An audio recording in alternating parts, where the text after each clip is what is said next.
कि मोहिल लिखिन सजनी रे मोर मनवा पाहुनवा राघो कि हो पाहुनवा राघो सखी रे पाहुनवा राघो कि मोहिल लिखिन सजनी रे मोर मनवा पाहुनवा राघो मोहिल लिखिन सजनी रे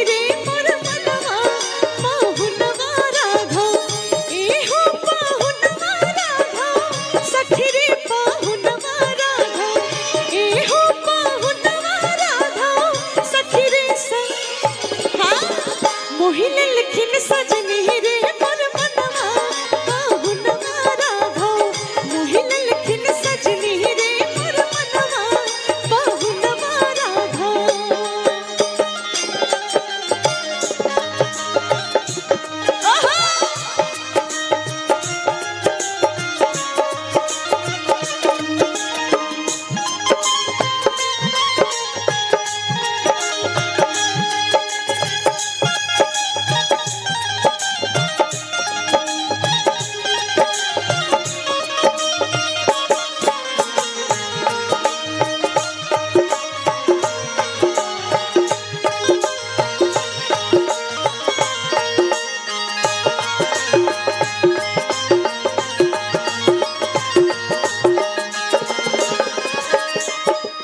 और जब तैयार भइल छथिन तो का कैले छथिन कोशिश करते रहते हैं। आप लोग गलती होगी तो बताइएगा, ठीक।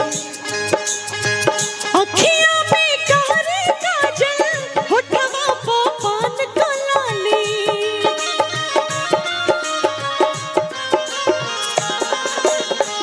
अखियां में कारे काजल होठवा पे पान का लाली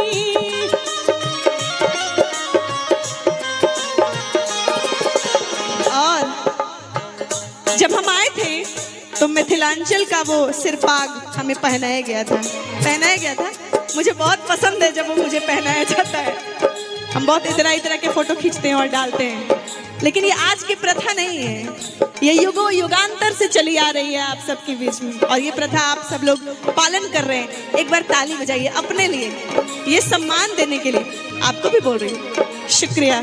तो कहती है कैसे, लाले लाले सिर पर है पागड़िया पाहुनवा राघो लाले लाले सिर पर है पागड़िया पाहुनवा राघो ए हो पाहुनवा राघो सखी रे पाहुनवा राघो ए हो पाहुनवा राघो सखी रे पाहुनवा राघो मोहिल लिखिन सजनी रे मोर मनवा पाहुनवा राघो मोहिल लिखिन सजनी रे मोर मनवा पाहुनवा राघो।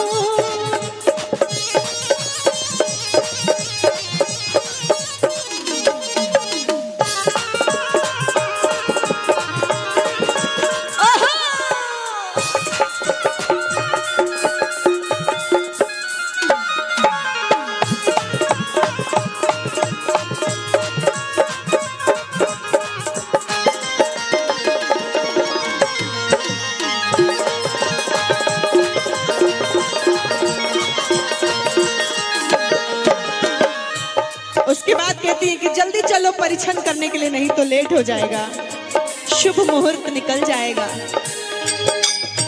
चलो चलो परीक्षण सखी है दुल्हा चूमावन सखी है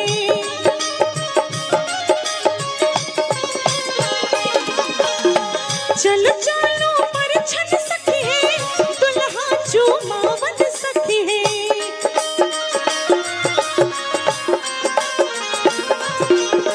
चम चम चमके है मोरिया पाहुनवा राघो चम चम चमके है मोरिया पाहुनवा राघो ए हो पाहुनवा राघो सखी रे पाहुनवा राघो ए हो पाहुनवा राघो सखी रे पाहुनवा राघो राजा दशरथ के चारों ललनवा पाहुनवा राघो मोहिल लिखिन सजनी रे मोर मनवा पाहुनवा राघो मोहिल लिखिन सजनी रे मोर मनवा पाहुनवा राघो